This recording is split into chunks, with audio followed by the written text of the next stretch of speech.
Hey everybody, welcome to TreeKeepers. Yeah, we're not going to get started here for another 15 minutes or so, but I'm going to be playing a screen or a slideshow in the background and have a little bit of music playing, and we'll get started here right at 6 o'clock. Thank you guys for coming.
Alrighty, folks, I've got 6 o'clock on my clock, so I think it's time for us to get started for the day.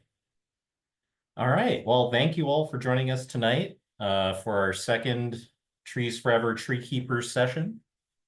Thank you all for joining us tonight. For those of you who were here during our last session, we covered the topics of just kind of an introduction to trees forever, talked a little bit about tree biology, and then we went in to talk about tree identification.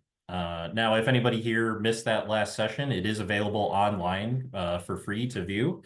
To find the link to that, I'll be sending that in the chat, but go to treesforever.org/TK resources. There you'll find a great landing page with lots of resources, copies of the PowerPoint, copies of the recording, and throughout the year, there's going to be a lot of interesting information on that page. So I highly recommend you all check that out. All right. Well, with that being said, tonight our topics are going to be tree planting, tree care, and tree pruning. Joining me tonight will be Ben Vaughn, who is a relief project lead out of the Marion office here. And also James Partridge, who is our Growing Futures Program Coordinator, who will be talking to us about tree care and pruning. Just a quick reminder for everybody throughout the night, please make sure that your microphone is still on mute. If at any point throughout the presentation, if you have any sort of questions or comments, feel free to put them in the chat, and either myself or one of our other staff members will respond to your question as best we can, or I'll highlight it for our presenter to talk about during the Q&A session that will follow each class part. Tonight's session is being recorded, so it will be available to view on the same TK resources page that I'll send out later. And yeah, without further ado, I'm going to call on Ben Vaughn here to talk to us a little bit about tree planting. Take it away, Ben. Hi, everybody. I'm Ben. I work on the relief team in Cedar Rapids. So we are, let me share my screen here. Everybody see that? Yep. All right. So yeah, so we are largely we're a derecho recovery program, and I work a lot on tree logistics like mapping, procurement, and stuff like that. So we're gonna go over proper planting, and I help do a lot of our planting demonstrations. So it'll be kind of just a virtual one of those with extra details, because usually people don't like to hear me talk as much when we're actually planting a tree. So. So first of all, and this is especially relevant to us, and if you live in a town especially, it's going to be relevant to you, is that you should flag the location of each of the trees. And this can be with a flag or paint or, any kind of indicator that the locators can find, and then call Iowa One call at least 48 hours just to give them enough time to get out there before planting. And then they'll mark out any water lines or other relevant utilities, and then that allows you, to change your plans and move the tree over a little bit. And as a general guideline, we usually stay 10 feet away from watering lines or any kind of water line. Cable is usually pretty shallow, so we don't plant near that. But you can plant, 10 feet away as well. And then electric and gas are usually pretty deep, but you want to be, wary of your location. So then there's some other things you can consider when you're picking the location for your tree. So first of all is you want to look for, obstructions, and that could be existing trees that would interfere with it, power lines, buildings, things like that. If there is a power line or lines of, over 20 feet above, then you can still plant a tree there, but you want to be careful in your species selection and pick something understory. And there's a lot of nice flowering native trees that you can choose from. You want to also keep the tree a safe distance away from your house. So if a tree has, a mature width of 40 feet, you want to keep it at least 20 feet away from the house, because it can grow 20 feet in any direction, as it matures. And then also considering things in your landscape like sun exposure. If you have buildings or trees that are blocking that southern sun, a lot of trees require full sun. So you can either, move the spot, pick a different species based on that. And then also soil composition. If you know that it's a recent development maybe, and there's not a lot of topsoil, for instance. You can pick something that's fine growing in just clay, and a hardier species. So yeah, like I was just saying, different species of trees are suited for different sites. So in your own yard, if you have an area that, holds more water, then you can pick a species like swamp white oak or river birch or something that's going to be fine and standing water, for a week or something when it's really heavy raining in late spring. Also things to be concerned about is the, composition, like I said, if there's not really rich soil there, a lot of Iowa has pretty limey soil, which makes it basic.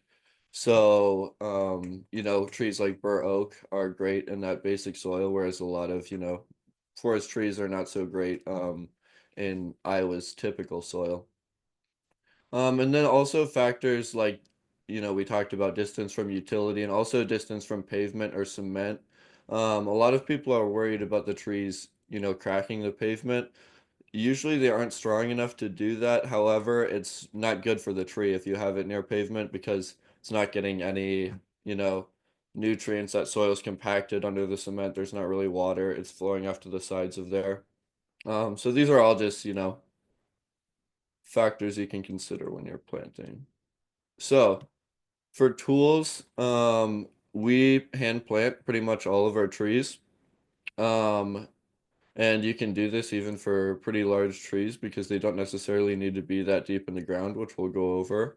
But you'll need shovel, a rake to clean up, root saws to do root work, um, gloves, bolt cutters if it's a bulb and burlap tree because those come in wire, garden claws to break up that root ball, and then a water source and a way to transport it. And that might seem kind of, like, yeah, of course I need water. But for a lot of our trees, that are along the streets, it's not so simple to water them. And so we do all of ours by 5 gallon buckets in a big tank driving around and filling up those gator bags you've seen, the plastic refillable bags around trees. So, it can be an issue if you're, have a big yard or something like that.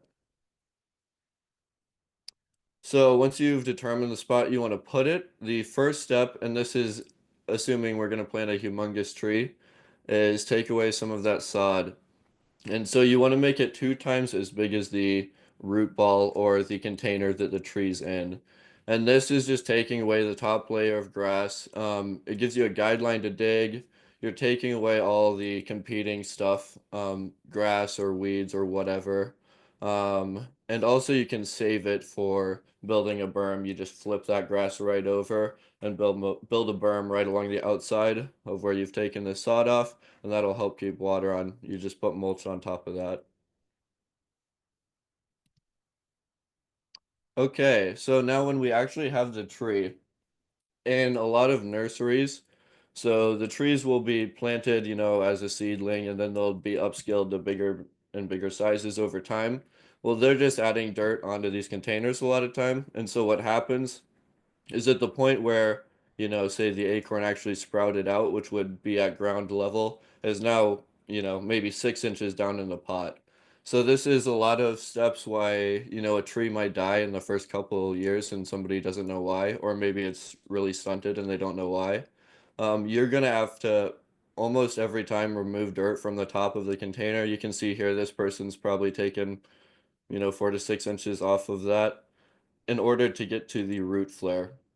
And so you can do this with a garden saw, but this is really, if you look at any mature tree, you'll be able to see that point where it flares out from the trunk. And the reason why it's a mature tree is because it survived because it was planted at a proper level, or, naturally was planted there at a proper level. So, other than finding that root flare, the other issue with container trees is that you might have girdling roots, which are those roots that grow right along the container wall. So, if you just put that tree straight in the ground and plant it, say as is right here on the top picture, it's going to continue growing in that circle and it's not going to grow out into the soil. And that'll end up, um, one, stunting the tree because it's not rooting in and getting nutrients like it should, but also it can end up strangling the trunk and ending up um, killing the tree or, making it not do so well in the long term. So what we do for all of our trees is called box cutting or shaving the root ball. So you don't necessarily have to make it a square. You can kind of go in a circle or octagon or whatever, but we will shave all along the outside of these root balls. So that takes away that circling and now all the roots are growing out into the soil. And a lot of people are worried, our volunteers when we're planting them, like, isn't that, gonna kill the tree? Isn't that hurting the tree? It's kind of like a doctor having to break a bone to reset it. It's a little bit of temporary damage, but it's necessary in order for this tree to grow properly in the long term. So okay, so the depth of the hole, there is no standard depth because it's going to always be determined by that depth of the root flare. So if you have to take off a bunch of soil from the top of the container, then you don't have to dig a very deep hole. But if it's right at the top and you have a 12-inch container, then you'll have to dig, in order to get that root flare just right, visible above the ground. As I mentioned before, you'll want to dig it 2 or 3 times as wide as the root ball comes in. This is just to give it, make sure that you can pack in all along the sides. Make sure there's not any cavities that when it rains, it'll fall over one way or another.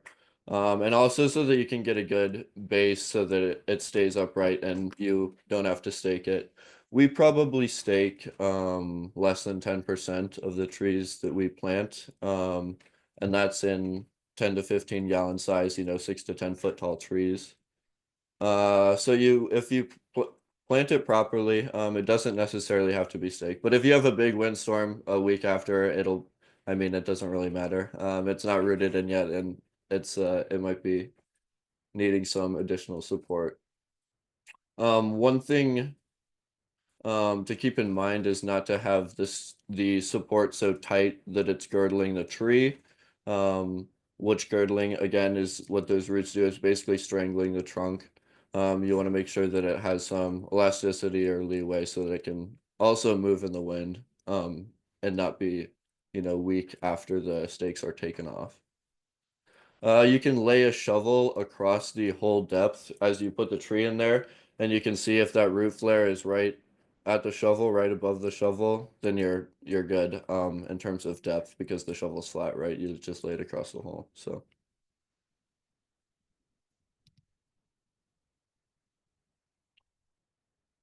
So yeah, once the hole's correct depth, you've tested it, put your tree in there, you got a good height. Make sure the tree's straight, you have a nice flat bottom to the hole so that it's just going to stand by itself, and then you can start backfilling the sides.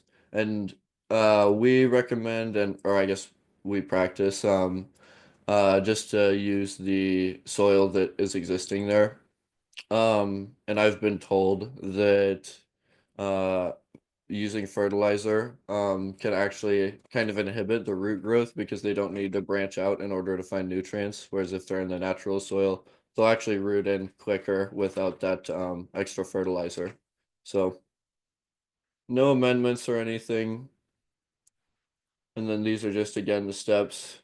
This is if you were doing a repair on an existing tree, kind of uncovering that, giving it a nice base, showing that root flare. Okay, so some final steps here. We're gonna be mulching every tree. This helps retain water and also as the mulch breaks down, it adds nutrients to the soil. So we don't want to pile it up and cover up, all that work we did to plant the tree and uncover the root flare. So you want to make sure that there's a couple inches of leeway all around the trunk, and then you want that mulch berm. And you don't want it like piled up so that it's going to be flowing back into the base. Just a nice flat donut, we say, and not a volcano. Mulching, you should extend, if you're mulching an adult tree, you should extend out to the drip line, which is the edge of this canopy or where the water drips down when it's raining. Um, the roots can grow even further than that. They can grow, I want to say it's 34 to 38, something like that, times the diameter of the trunk is how far roots can grow out. So if you have a foot diameter tree, then the roots could be 35 feet away. But mulching it's just necessary for the canopy, and that's just again add nutrients, make sure that the tree doesn't suffer during drought and stuff like that. There's a lot of cheap or free local sources of mulch depending on where you live.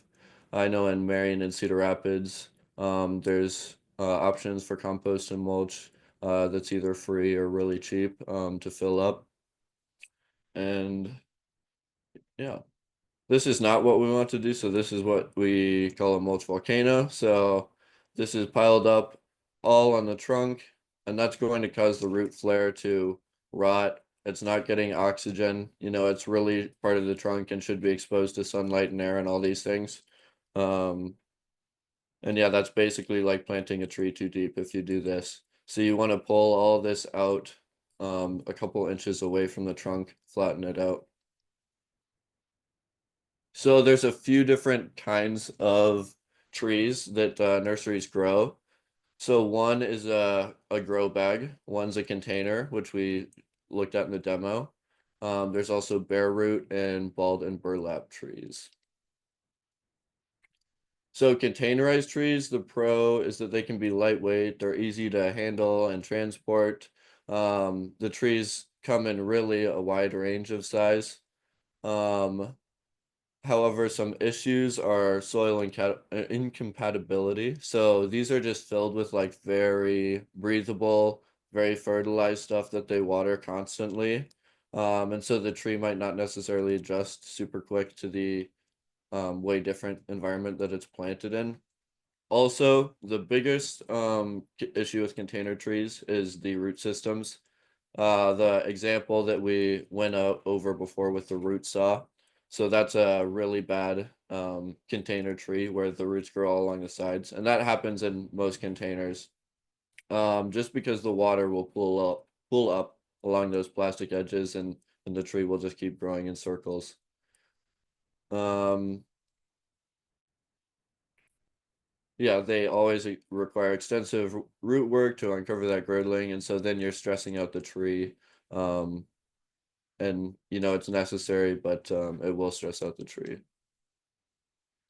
So grow bags are similar to containers, but they're basically those cloth bags that you've seen trees growing, or any plant really. And the pro to these is that they prevent girdling. So instead of going to that outside wall and growing along that, because they're porous bags, the edges dry up, and so the roots will just dry at the edge and die and not continue going along the edge of that wall. And so that you can see in the picture here, instead of continuing to grow, you have nice roots growing out into the soil. And it doesn't usually look this nice, but this is probably their advertisement. Um, but yeah, always a lot better than containers. Removing them is sometimes a little tricky. You might have to cut them off with a knife. Sometimes the roots are growing off or a saw. Other than that, it's the same planting technique as a container tree. You want to make sure there's not any girdling roots. You want to uncover that root flare. Um, and yeah, they're typically a little more expensive than container trees. They're typically heavier than container trees, and they can dry out really quickly if you don't get it planted right away because those bags are breathable. So bare root trees are exactly as the name sounds. They're trees without any soil or container. They're not going to have any girdling issues because you can see everything that's going on there. They're easy to plant and transport, and they're fast growing if they establish. So the cons there is that they're only in small sizes, so they're susceptible to dying, that first year from any of the above weather, stress, drought, deer, etc. And they're going to require additional protection like fencing, especially from deer. You also might have to stake the tree just because there isn't any root system to really give you any support there. And the roots dry out quickly, so you have to keep these. If you don't plant them right away, you have to keep them constantly in water, basically. And the last variety, I guess, is balled and burlap trees. So these usually are in really big sizes, so bigger than 15 gallons. And they can be a couple 100 pounds or more. So it might require some heavier equipment to plant these or a few people. They also come in these metal netting you can see, so you have to cut that away um, with bolt cutters or something like that. So the planting process for these is more extensive, but these bags are um a lot better for, preventing girdling roots in containers and things like that. So this is just the process is pretty much the same, except you're going to remove the top of that bag, expose the root flare, and plant the tree that way.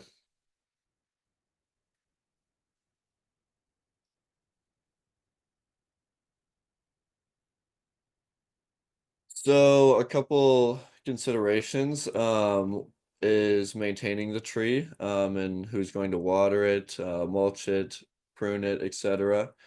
So the first year after you plant a tree, you want to water it every week that it doesn't rain. And an inch of rain is equivalent to about 5 or 6 gallons of water in a square foot of area. So you want to, I'm sorry, in yes, square yard area. I'm sorry.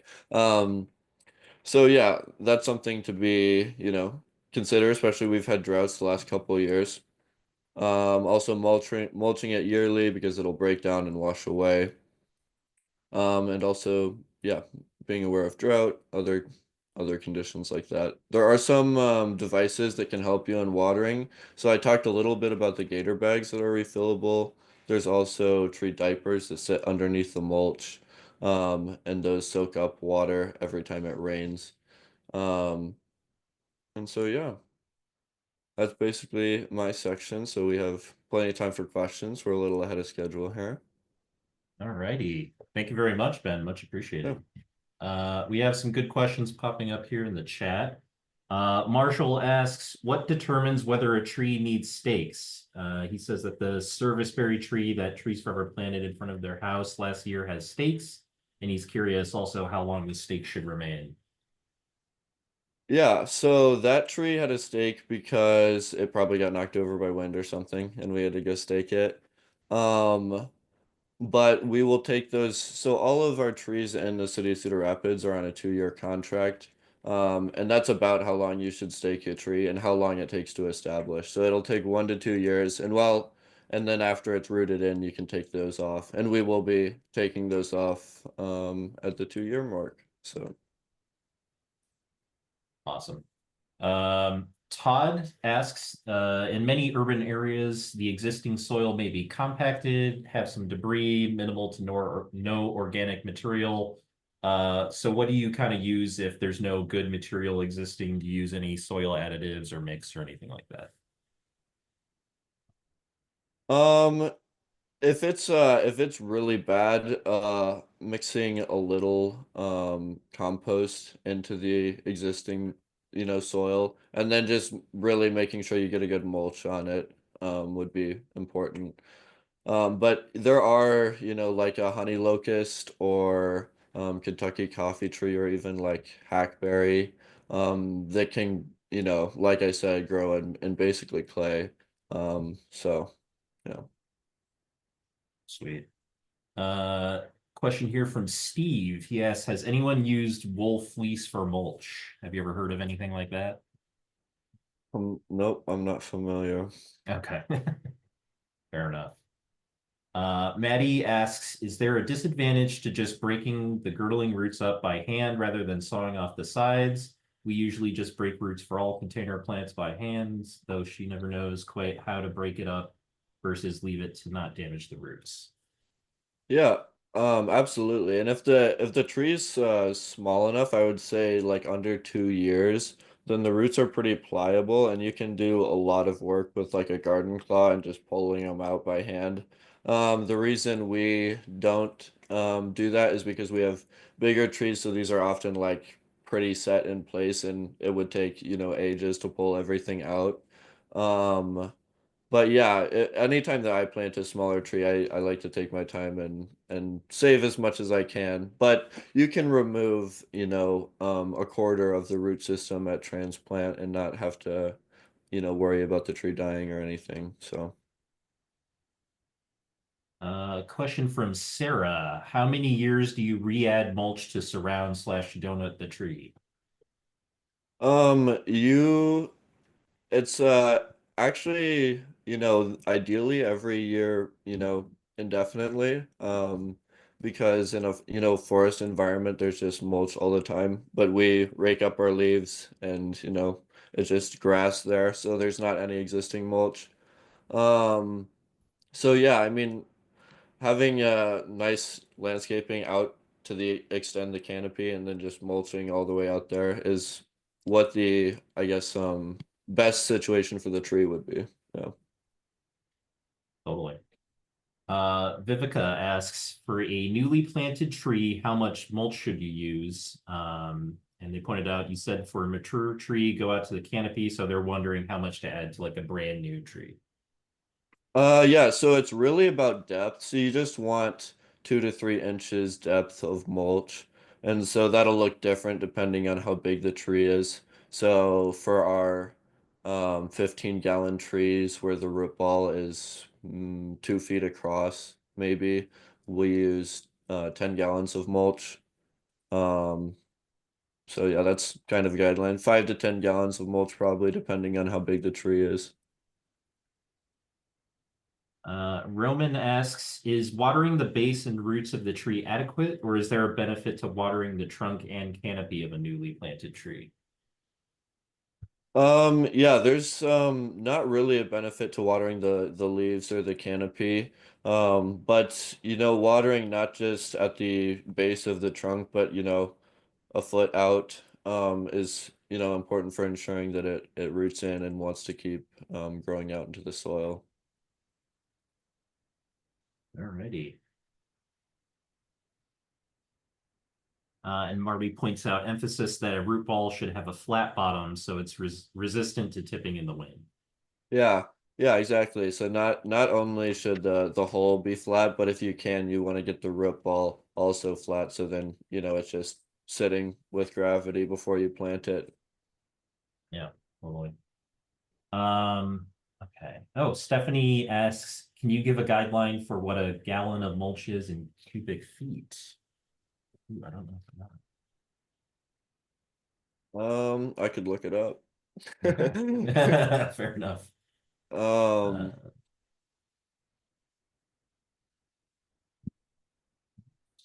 I'm going to. let's see. Josh Pickering asks, and Ben, I can look that up and Okay. answer Stephanie. Josh asks, have you ever thought of using a transfer pump and tank to water your trees plant instead of 5-gallon buckets? We use the IBC tote cam locked to a 1-inch transfer pump. Takes about 1.5 minutes per 20-gallon tree bag. Yeah. That sounds, yeah, the important thing is that it's slow watering. So whether it's a 5-gallon bucket with a hole drilled in the bottom or your system or a gator bag, the important part is that it's not just being dumped on there because then a lot of the, water will go past the roots in the soil or in the, surrounding yard. And yeah, so bags of mulch are 3 cubic feet. So I would say we usually do like a third to half a bag of mulch per tree. That gives you a better idea. Yeah. For sure.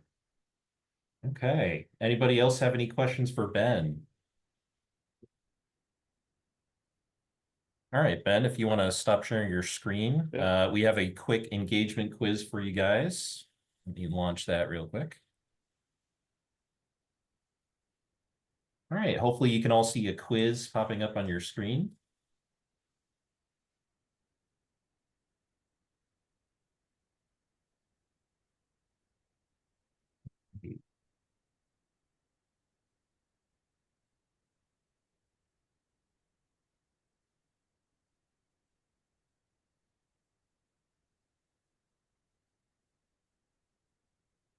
So question one is, when planting a tree, the flare root should be A, at ground level covered with mulch, B, below ground level covered with soil and mulch, C, slightly above ground level visible and uncovered, or D, slightly above ground level covered with mulch. And then question number two is, which of these growing methods is likely to result in the most encircling roots? A is container grown, B is ball and burlap, C is bare root, and D is grow bag.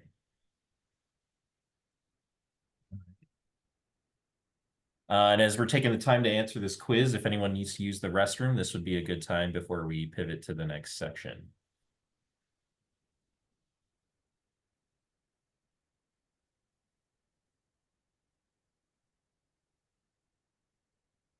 All right, we'll give it a couple more seconds here.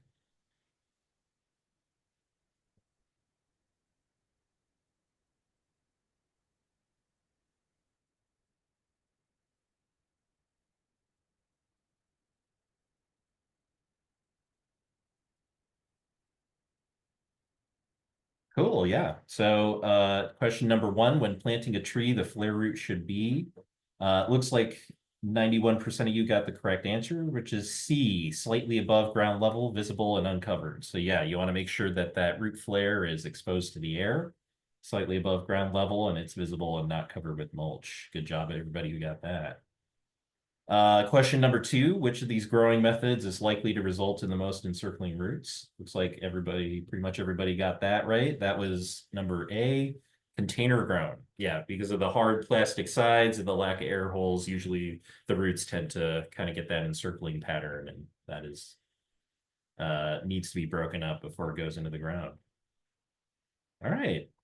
Well, thank you everybody for participating in this engagement question, and thank you, Ben, for a great presentation. If anybody else has any other questions for Ben, feel free to drop them in chat, and we may have a chance at the very end of the session to answer some of those. Without further ado, though, I'm going to introduce our next presenter, James Partridge, who is the Growing Futures Program Coordinator, and will be here to talk to us a little bit about tree care and tree pruning. Take it away, James. Yeah, awesome. Thanks, Enzo. Yeah, so I'm the Growing Futures Program Coordinator. So I run our youth crews. That's the spring and fall planting crews, and then the summer watering crew. And share.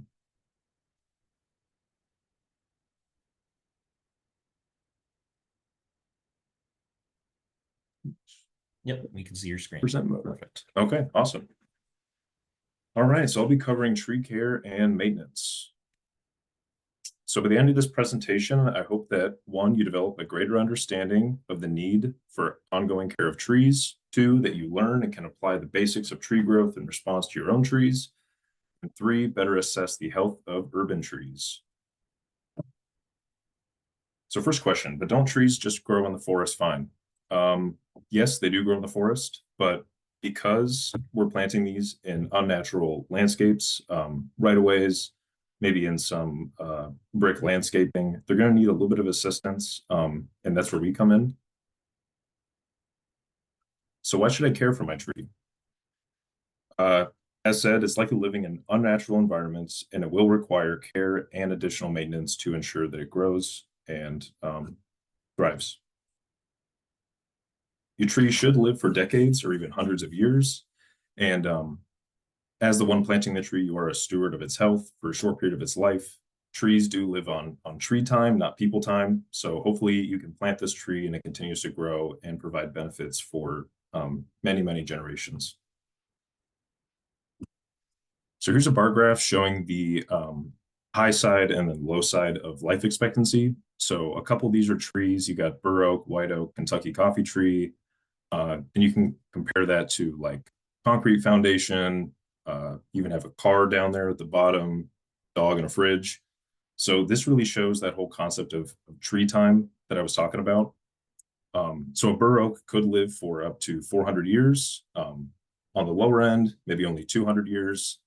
And then we have humans at 80 to 75. So, you know, these trees really can be generational, and we want to continue that. Because these trees are planted in urban landscapes, it's most likely that it's going to be on that lower side. So while a bur oak could live for 400, it's probably going to live roughly around that 200-year range. So how do we know if tree care is working? There's a couple signs that what you're doing is right. So you can use the buds as a metric to see if your tree is growing. Now these buds are really small, and you may not see much change, but if you do see bud growth every season, your tree is continuing to grow. Most of the growth in the first couple of years of planting your tree is going to be under the soil. So your tree has to establish firm roots before it can then grow a full canopy. And again, we just have to be patient and just give it time. And then what happens if you don't provide adequate care? So here is a cost-benefit analysis. It shows that your trees in the earlier stages, providing maintenance has immense benefit, and that continues to go up as it's semi-mature. And then once it hits maturity, those benefits do hit a climax, and then it begins to fall back down. And then you can see the cost of that maintenance does kind of skyrocket.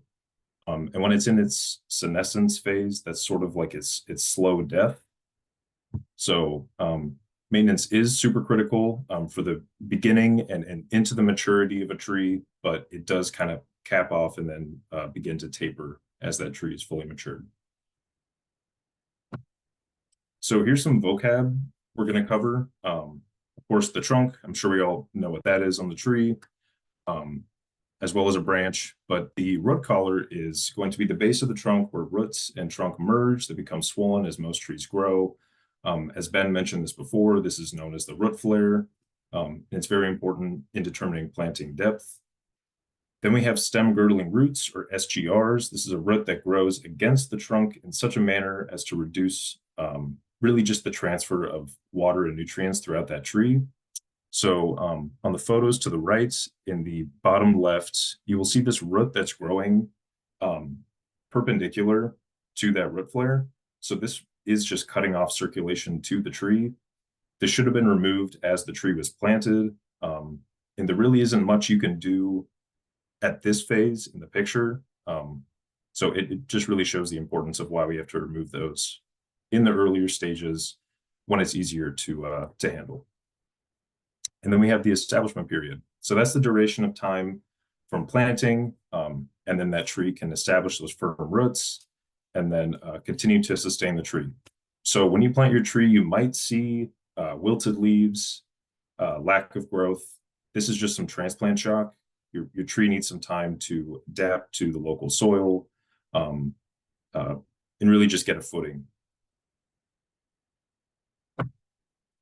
Then we have the collar. So this is a swelling formed by the trunk collar and branch collar that intermingles into a union. So you can see this on the top right photo, and they're going to meet at what is called the bark branch ridge. It's going to be like a physical peak that you can feel.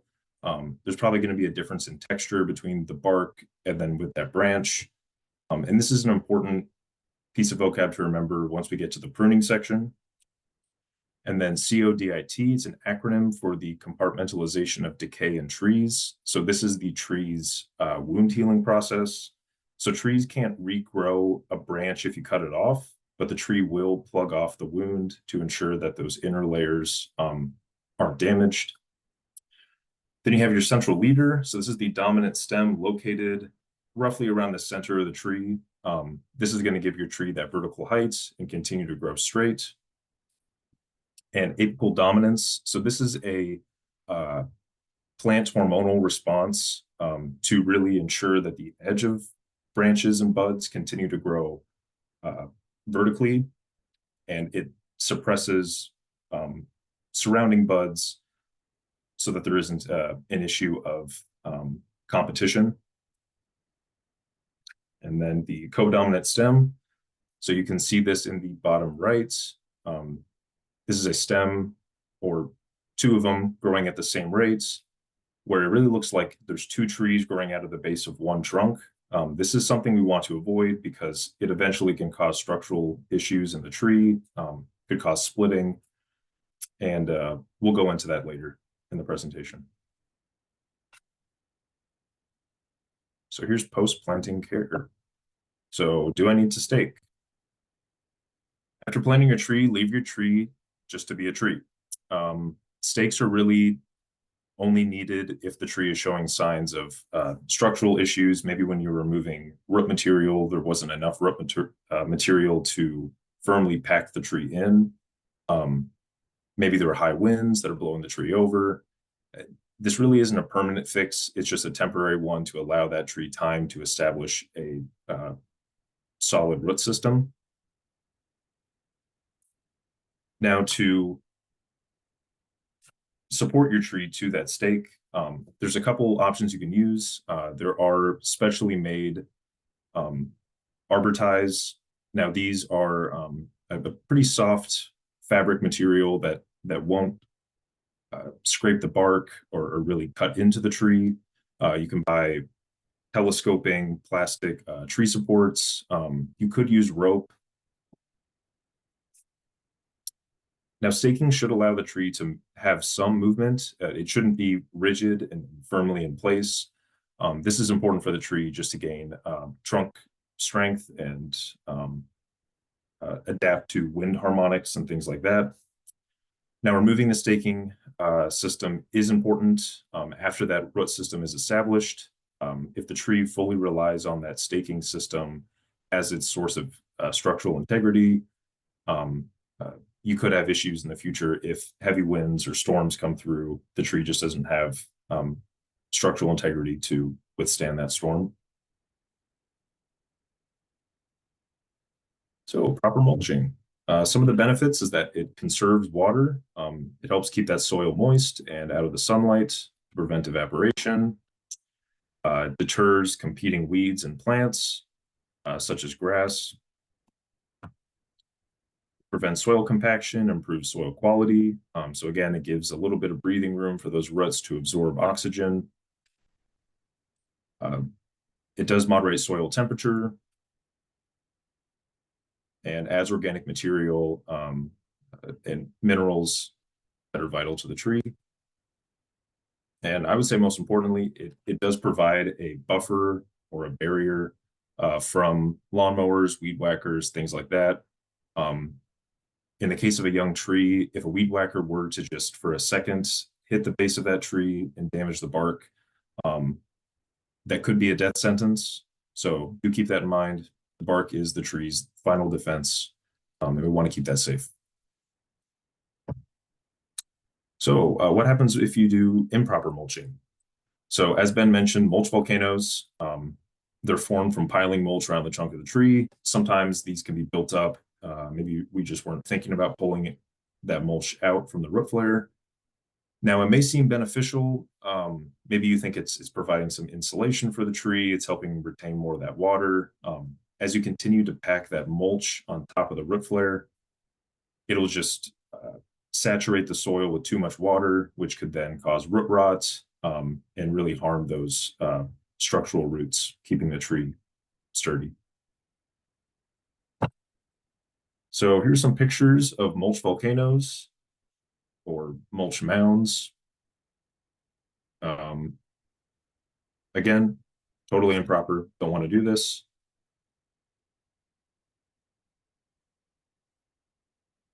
Then these are those SGRs we were talking about, those stem girdling roots. So you can see this one grew up and began to circle around the base of the trunk. The root isn't too large where you just can't touch it. So thankfully they were able to remove this root from the base of the trunk, but you can see the damage that did take place. There's swelling around that stem girdling root. Trees are great at adapting to their certain situation, and they will continue to grow, but it will cut off circulation. Again, buildup of mulch can trap in moisture and then lead to pathogens and root rot. And there it is, a fully matured tree that probably appeared to be structurally secure, but after a heavy wind, it just popped out of the ground.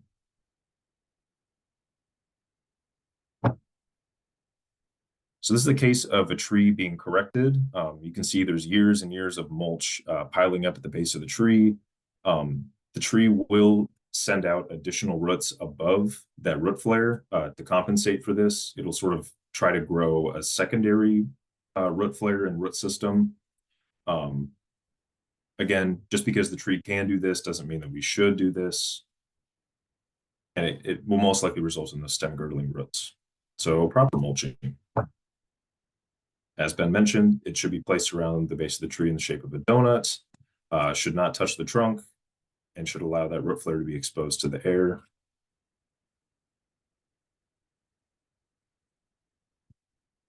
And some of the top reasons to mulch your tree, as we covered before, hinders weed growth, can improve the growth rate of your tree. It reduces water evaporation, which means less watering on your part, and increases nutrients in the soil and improves overall soil quality over time, as well as moderating soil temperature. And you don't have to mow, so can't complain about that. So watering. Trees should receive approximately 10 gallons of water per week, unless there is 1 inch of rain. If there is at least 1 inch of rain, you're good on watering for that week. So fingers crossed that we have a pretty wet spring and wet summer.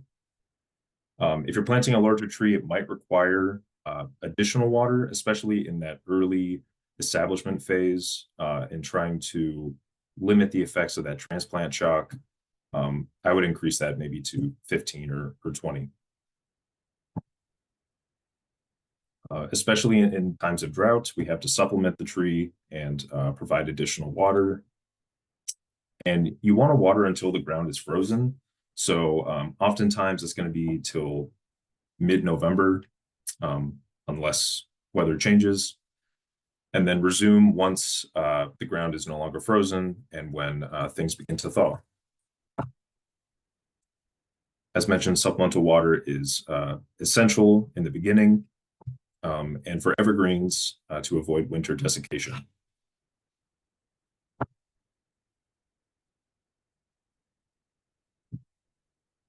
And watering should be done from the top down to mimic natural rain.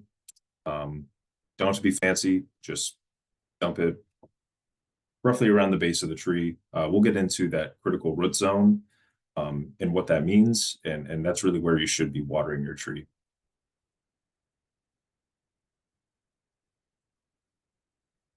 So where to water? As mentioned, that critical root zone. So this zone usually extends at least as far as the extent of the limbs or the drip line. So this is going to be where most of your tree's roots are consolidated. These are vital to water uptake, nutrient uptake, as well as establishing a strong root base. So you don't have to water right at the trunk, but really anywhere under that canopy or where the drip line would be is best.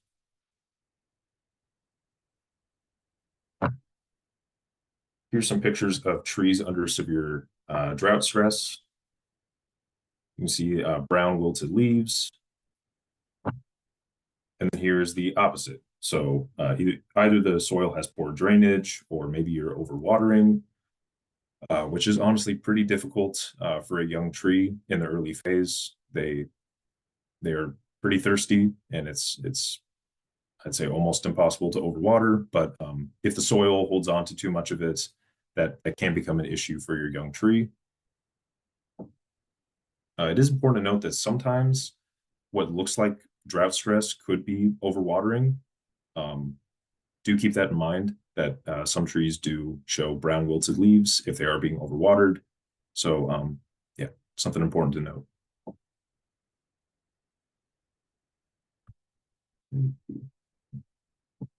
This.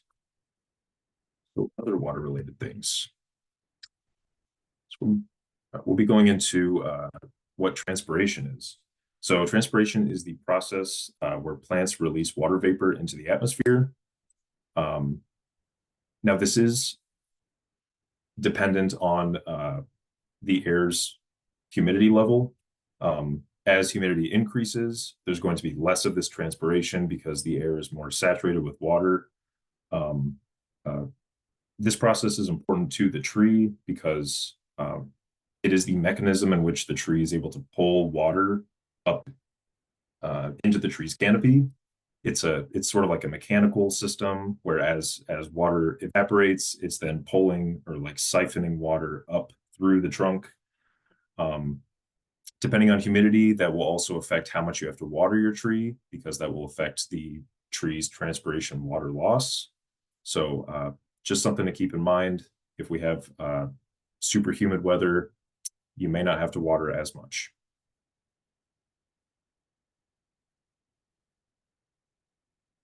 Getting to the root of the problem. So going into the establishment phase. So establishment, a rough equation would be 1 year plus per inch of trunk diameter at the time of planting. So if you planted a trunk with a 3-inch diameter, you could then just take 1 plus 3, so roughly 4 years, and then your tree will be hopefully by then established. And during this phase, the tree is working to rebuild or reestablish roots in the new environment. As Ben mentioned, sawing off those roots, it does cause the tree some shock and some damage. But again, it's all for the benefit of the tree. It'll ensure that those roots grow out instead of continuing to circle and potentially constrict itself. And digging a wide planting hole can help the root tips penetrate into the surrounding soil. Again, we want to ensure that the tree can grow outward and not just continue to grow into this matted nest. And remember, keep in mind, it's likely that you won't see much growth during this phase. Most of that growth is happening below ground, but you can look at those branch tips and buds to see if the tree is reacting positively and continuing to grow.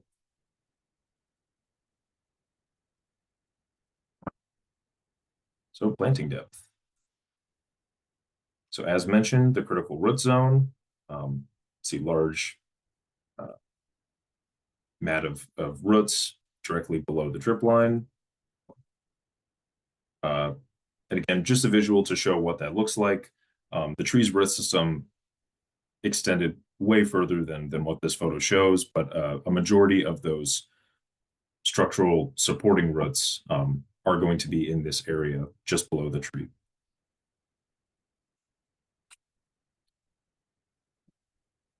So yeah, change is difficult. I know that as we plant urban trees, we want to create beautiful landscaping around it. There's a lot of intention with where we plant trees and why we plant trees, but sometimes these landscaping endeavors can just negatively impact the tree.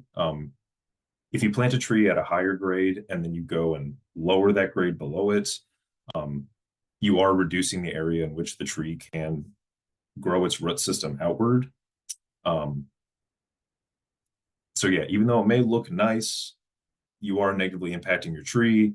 So it's kind of a double-edged sword.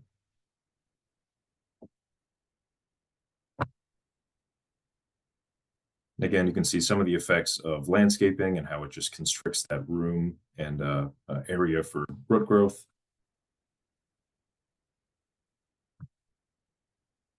This is talking about root collar excavations. So there are, again, some ways to remedy poor plantings. This isn't available for every tree that's planted, and it is very costly. So this is a personal decision that you'll have to make. If you do have a tree that, after watching this presentation, realize, well, maybe it wasn't planted properly, it is an option that is available. All right, so here is a short question. So given what you now know about root collars and proper planting depth, what is the appropriate planting depth for this tree? So we have A, B, and C. Enzo, I don't know, maybe you want to read some of the responses? Yeah, absolutely. Everybody, why don't you go ahead and drop your answers in the chat? Seeing some people saying C. Lots of C's so far. Okay. Wow, C's across the board. Nice. All right. 1B.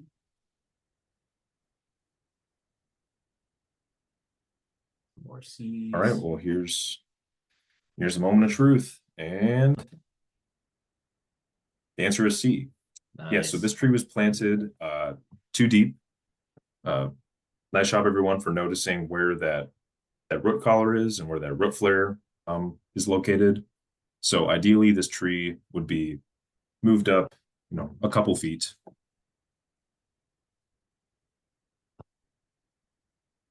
Now into pruning 101. So trees don't need haircuts. Again, urban trees are a very intentional thing where you want them to look a certain way, to act a certain way, and take on a certain shape.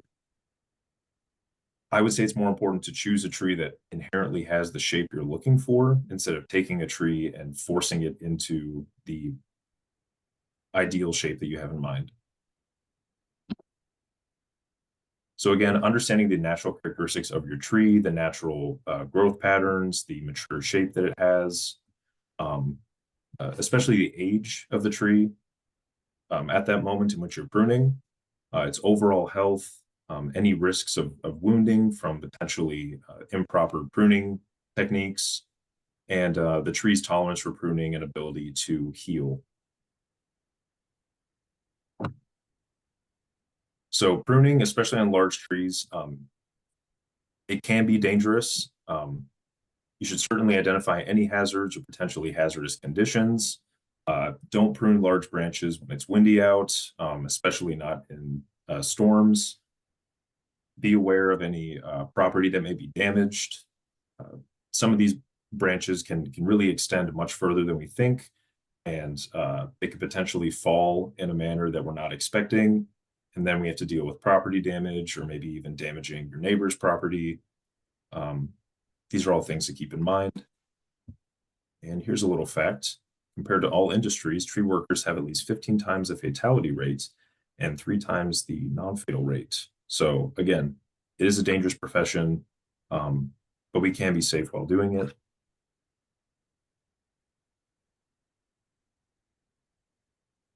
So before you prune, you want to have a clear objective in mind. You don't want to start and just hack away at the tree and just sort of, wing it.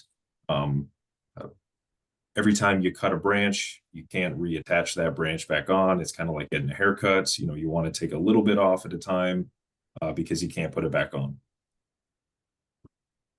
You do want to prune at a time that's appropriate for the species. We'll get into why that's important and maybe some of these species that you want to hold off on pruning.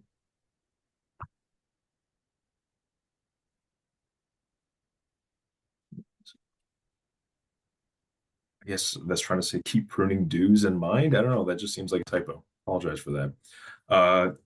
Again, same with the haircut. You want your hairdresser to use clean tools. Especially switching from tree to tree as you're pruning, you do want to clean those tools. You want to reduce any pathogens or potentially any pests from transferring from one tree to another tree. And use the tool that's appropriate for the cuts. Not every tree needs a chainsaw. So, oftentimes a folding saw will be just enough to get the job done, or some hand pruners. And you certainly want to make a clean and proper cut. You don't want to leave any ripped bark or additional live tissue that's just been torn off from the tree.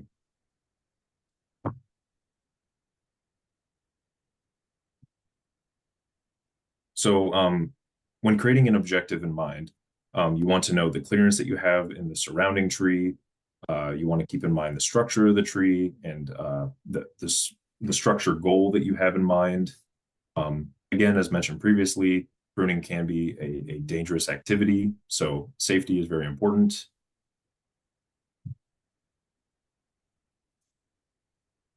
And a little pop quiz.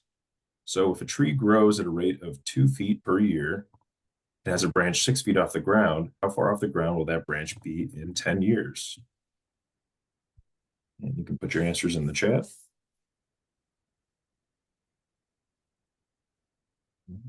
We've got 6 foot, same distance, 6 foot. Let's see what else we got here. 5 feet. 6 feet, lots of 6 feet. Okay. Yeah, awesome. Sounds like everyone's kind of getting the idea. So that branch is still going to be 6 feet off the ground. I think a common misconception is that trees grow at the base. Trees are always going to continue extending from the top. So yeah, a branch that's already 6 feet off the ground, it's going to stay 6 feet off the ground unless you prune it.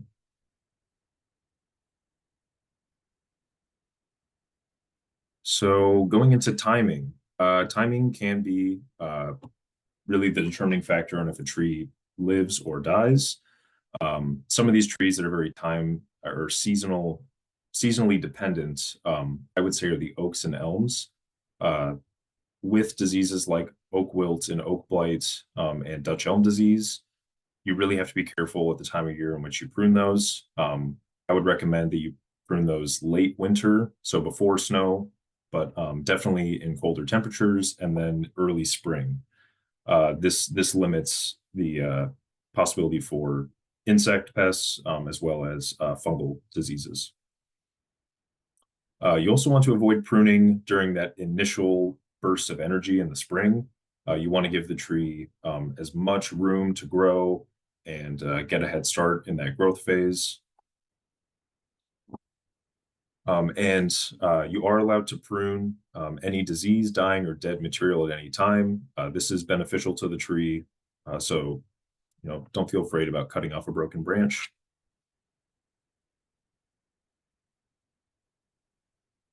And a good rule is to remove no more than 20 to 25% of living tissue at a time. Again, dead material does not count toward this percentage objective.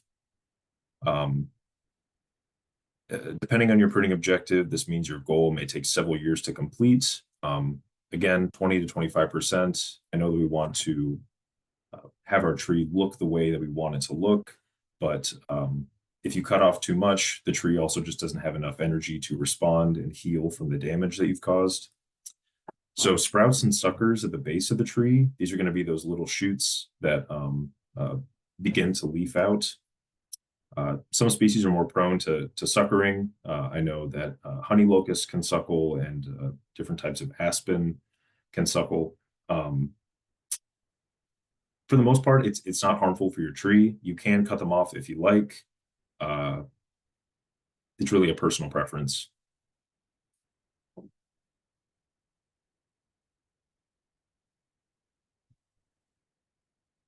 Again, to ensure that you have a clean cut and ensure that the tree's health is stable, you want to use clean and sharp tools and the appropriate tool.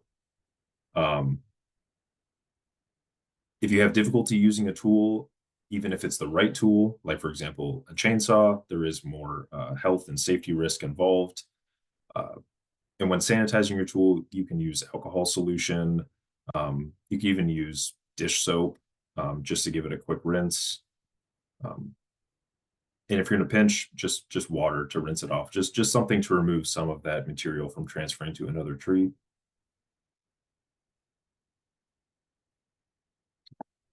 Young tree pruning. So if left untouched, trees in the urban landscape can be unruly and create problems. I've definitely seen some young trees that needed some pruning going on.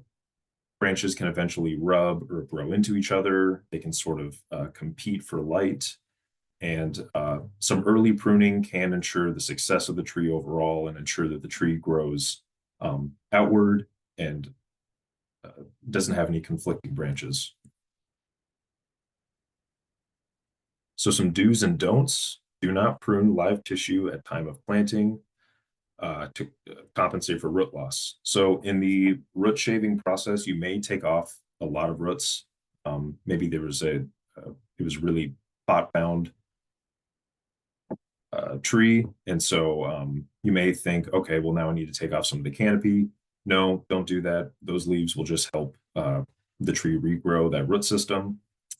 You should prune off any dead, dying, or diseased tissue. And we do encourage the training of a single leader so you don't have an issue of co-dominant stems. where it looks like two trees growing out of the same trunk. And you should remove crossing and rubbing branches to limit any competition. Should not ignore your tree for many years, just to keep an eye on what it's doing, any unhealthy activity going on.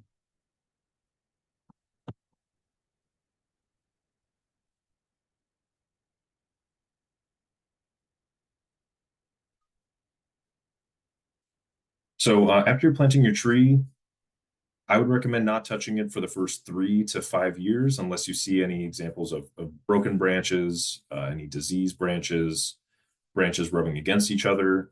We just want as much of that canopy as we can to ensure that the tree has enough energy to photosynthesize and then send additional root growth below. You do want to work from the bottom to the top. Again, that's just going to be easier because those are more accessible branches. And most of the time, pruning, you're trying to push the crown further up and trying to remove some of those lower branches. Again, don't remove any more than 20 to 25% of live tissue. And during the 3 to 5 years of planting, you'll get a rough idea of the shape your tree is trying to take. You know, give your tree some time. Maybe the shape that it is taking is the ideal shape that you have in mind. So co-dominant stems, this is where you have two equally sized leaders growing side by side. This is pretty common. And some of the issues that come with this is major structural damage where one side is not as secure as the other, and you'll have some major splitting and tearing and will most likely cause the death of the tree. Again, a couple more pictures of codominant stems. So how to fix this? Definitely the size and severity is going to impact the options that you have available. If you have an already established tree, there's not much that you can do in terms of removing that codominant stem. The best option is going to be to prune it early on when it's smaller, and select the one leader that maybe is a little bit larger or a little bit more vertical.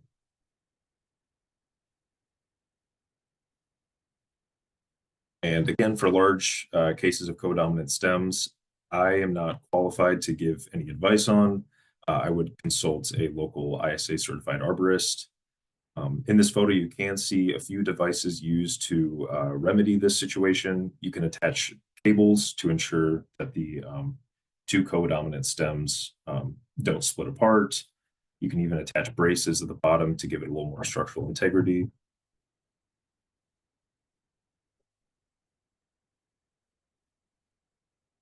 Again, when it comes to branch selection, you want to select strong branches to remain and then remove those smaller ones that aren't as important to the overall structure and shape of the tree.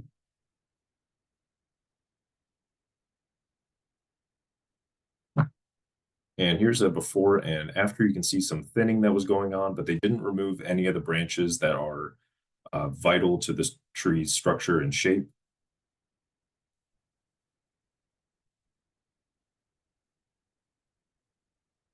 Again, another photo, pretty wild before and after, but I'm sure most of those branches were touching and rubbing and competing for light. So making the cut. Again, careful planning. If the branch is over 1 inch in diameter, use the 3-point cut method. We'll go into that. Pruning cuts of 2 inches or less are really not that impactful in your tree, so allows it to recover and compartmentalize. And do not use sealants unless pruning an oak or elm out of season. This will help ensure that you don't have any of those foreign pathogens entering the tree. So you can see a picture here of the branch and that branch bark ridge. So this is going to be the physical line that you want to make your final cut on. In the case of that 3-point cut, actually, I believe that's on the next slide. There we go. So the first cut you want to make is going to be from the bottom. It's not going to be all the way through. This will help sever that bark so that once the heavier branch falls, you won't have any bark stripping. If you just cut from the top and this is a branch that has a lot of weight behind it, it's just going to tear that bark all the way down the stem and then continue into the trunk. So you want to do one small one on the bottom, the final one to remove that load-bearing limb, and then the third one will be the one closest to that branch bark ridge at the base.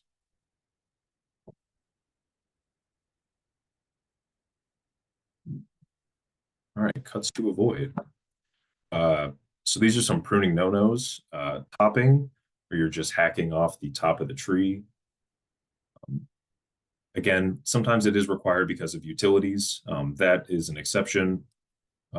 Cases of tipping, where you're trying to stunt the growth at the edge of those buds. This is limiting the tree's ability to do that apical dominance, where the tree grows vertically out and suppresses those more horizontal buds from emerging. This is just going to cause the tree's canopy to become overcrowded and more competition between leaves and branches. Again, while we do that 3-point cut, you've got bark ripping, flush cutting. It may aesthetically look nice because there isn't this node sticking out, but this has caused some pretty major inner trunk damage to those living tissues just beneath the bark. And then stub cutting. So this is not cutting far enough. You want to cut just past that branch bark ridge. And if you do these stub cuts, you will get these additional growths that come from the stub.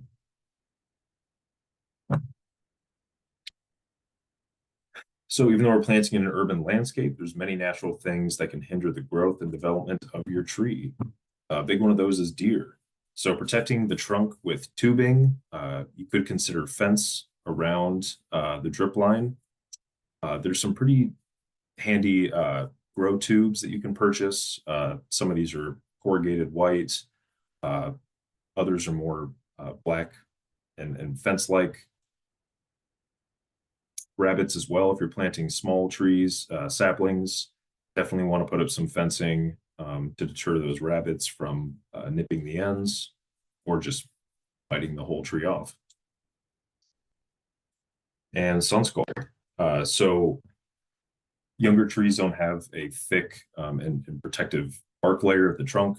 So sometimes heavy UV rays can cause some damage to those inner living tissues. So that's why these grow tubes can also be important. So it's not just natural things, it's also humans that can hinder the growth of our trees. Again, mowers and trimmers, probably some of the worst culprits. Again, any small nick in the young tree's bark can really ruin any recovery. You can solve this by doing wide mulch rings. Again, tubing, gator bags help somewhat. Staking, again, only keep them on for roughly a year. Don't keep them on past that establishment period.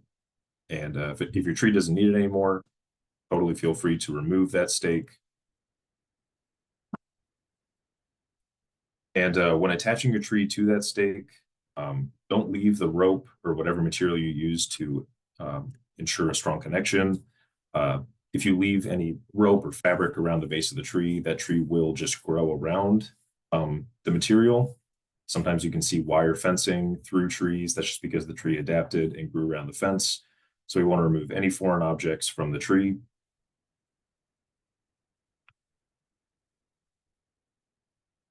So best practices in tree care are not unlike routine medical appointments for people. Trees do need checkups. Yeah, you have to be attentive and you have to notice the little things. And besides just looking nice, they're vital pieces of infrastructure. Most trees, even urban trees, given proper care, should outlive those who planted them. This ensures that we have trees that generations upon generations can enjoy. And even though they live for what seems like forever, they're not immortal. And there are times that we just can't save a tree. Maybe it's just too far gone. But however, if we stay vigilant and we keep an eye on our tree and do those checkups, we can preserve it for as long as possible. And here's just a cool tree to see. So this is the, I believe it's the largest sugar maple in the country. 240 years old, 100 feet tall, 101 foot crown spread, and a 230-inch circumference. Again, just a great example of proper tree care and ensuring that this tree lives across multiple generations.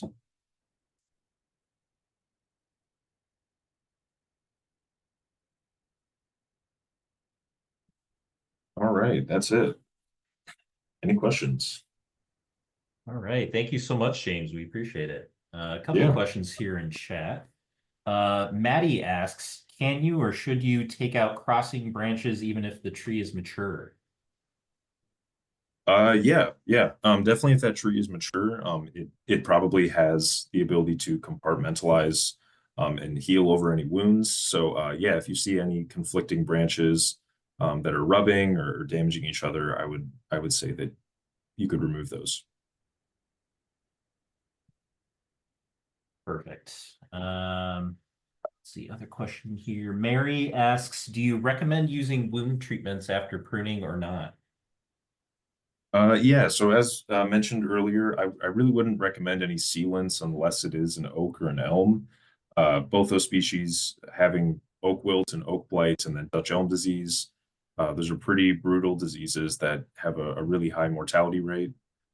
But most other trees, they don't suffer from diseases like that, so they can really just heal on their own. Perfect. And then question here from Marty. Do you recommend paper tree wrap to prevent sun scald until bark is present? Yeah, I think that would be a good solution to sun scald. Again, tree tubes are pretty good. But yeah, I think a paper wrap would probably do the trick. Perfect.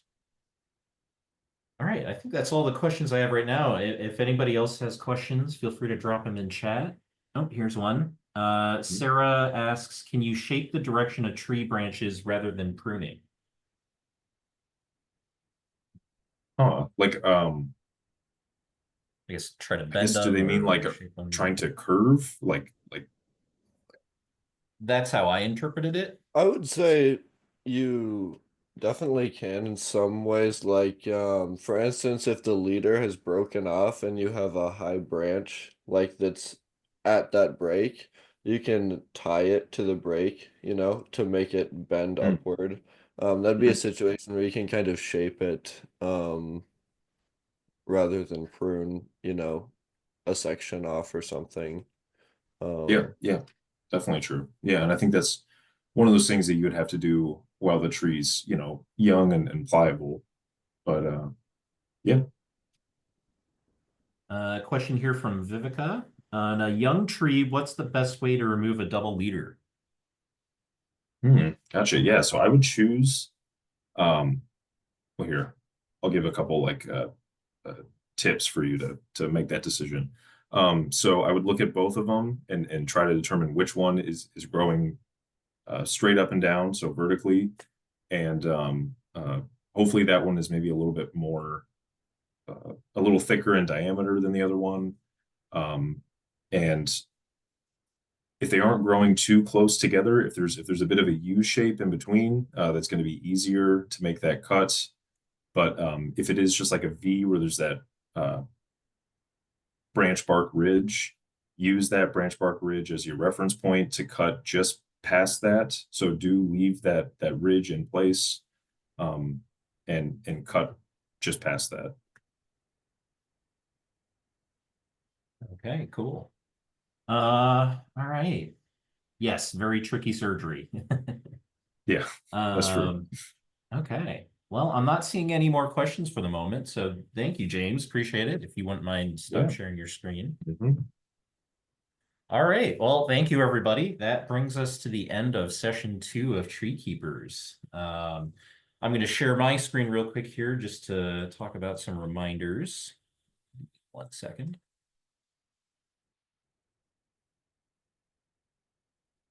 All right, hopefully you can all see my screen. So yeah, we have some upcoming TreeKeeper skill days that you are all absolutely welcome to and encouraged to come to. So in the Des Moines area on Saturday, April 19th from about 10 o'clock to 12 p.m., there's going to be a tree planting that you're welcome to attend. Alternately on Saturday, April 26th from about 1 to 3 p.m., there's going to be a tree identification walk. Also in Cedar Rapids, coming up this week, actually, we're having a tree identification walk. And more information on location and everything can be found on our website.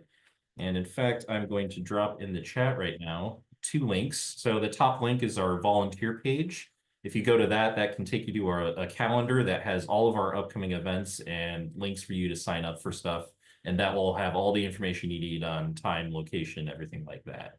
Alternately, like I mentioned at the start, if you want to access any of the PowerPoints, any recordings of the missed sessions, or any other links that we might put up on there, feel free to visit treesforever.org/GK resources, which will have all that. Might take a day or two for this recording to end up on there, but that's where you'll find it when it does.